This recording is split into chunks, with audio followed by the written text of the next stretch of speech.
आइए जानते हैं आज के प्रमुख अंतर्राष्ट्रीय खबरों को। पहले एक नजर हेडलाइंस पर।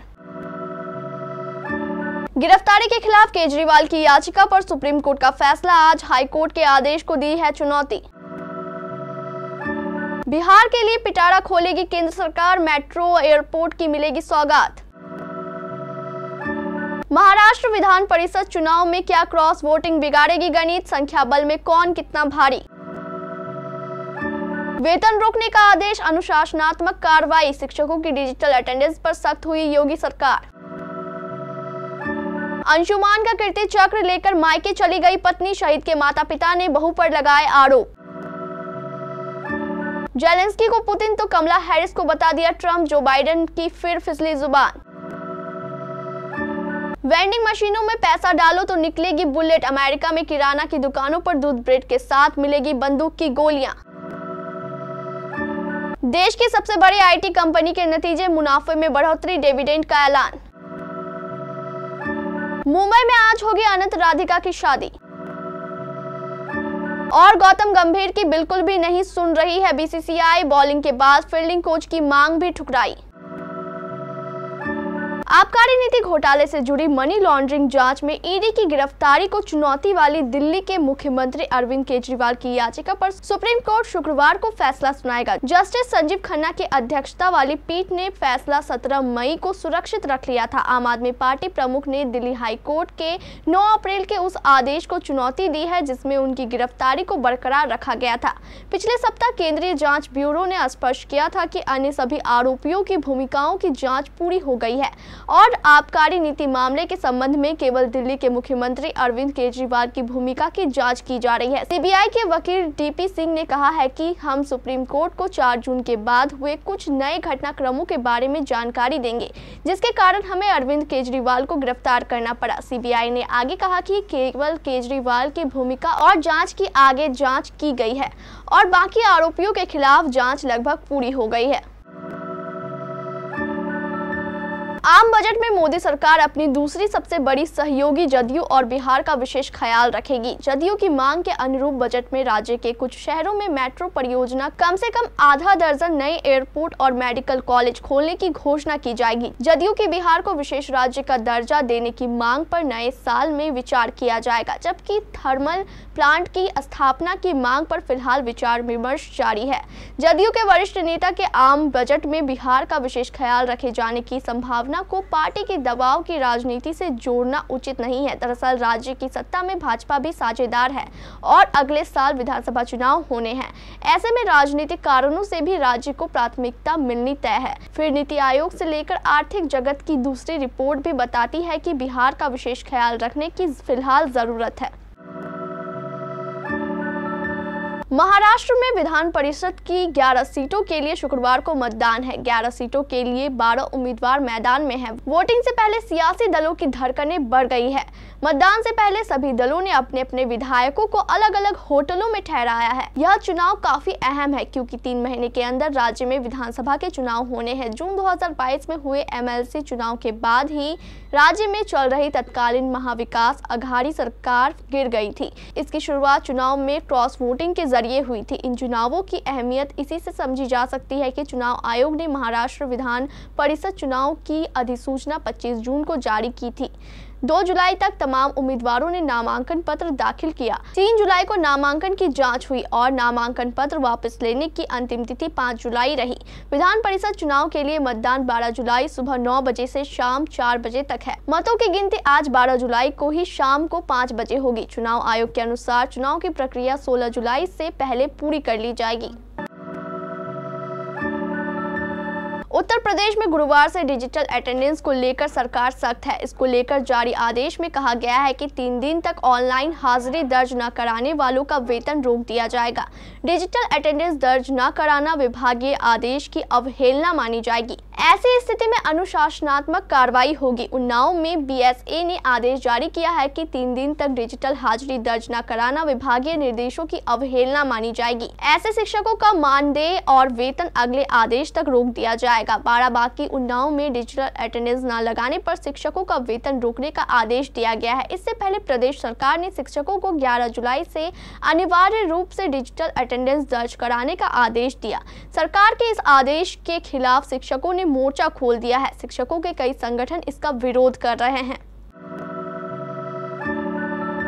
सियाचिन में साथियों को बचाने में शहीद हुए कैप्टन अंशुमन सिंह के परिवार को उनके अदम्य साहस और बहादुरी के लिए 5 जुलाई 2024 को राष्ट्रपति ने कीर्ति चक्र से सम्मानित किया था। लेकिन अब अंशुमान सिंह के माता-पिता का एक और दर्द सामने आया है। आरोप है कि शहीद अंशुमान सिंह की पत्नी स्मृति अपने पति की फोटो एल्बम, कपड़े और अन्य यादों के साथ सरकार के द्वारा दिए गए कीर्ति चक्र को लेकर अपने घर गुरदासपुर चली गई है। आरोपों के अनुसार वह न सिर्फ माता-पिता के शहीद बेटे का मेडल लेकर गई है, बल्कि उसके दस्तावेजों में दर्ज अस्थायी पते को भी बदलवा अपने घर गुरदासपुर का करवा दिया है। हालांकि इस मामले पर अभी तक स्मृति का कोई बयान सामने नहीं आया है। शहीद अंशुमान सिंह के पिता राम प्रताप सिंह ने एक मीडिया रिपोर्ट से बात करते हुए कहा कि हमने बेटे की मर्जी से ही स्मृति से शादी की थी। हमने बड़े धूमधाम से और अरमानों के साथ शादी कराई थी। शादी में ना हमारी तरफ से और ना ही स्मृति के परिवार वालों की तरफ से कोई कमी रखी गई थी। हम सब बहुत खुश थे। शादी के बाद स्मृति नोएडा में BDS की पढ़ाई कर रही थी। मेरे बेटे के साथ फ्लैट में रह रही थी। अमेरिकी राष्ट्रपति जो बाइडेन ने नेटो की मीटिंग के दौरान यूक्रेनी राष्ट्रपति को राष्ट्रपति पुतिन तो एक प्रेस कॉन्फ्रेंस में कमला हैरिस को ट्रम्प करार दिया। उनसे इस तरह की गलतियां तब हुई है जब राष्ट्रपति चुनाव में उनकी उम्मीदवारी पर सवाल उठ रहे हैं। बाइडेन की इन्हीं गलतियों की वजह से माना जाता है कि उनके समर्थक भी उनसे रेस से बाहर होने की अपील कर रहे हैं।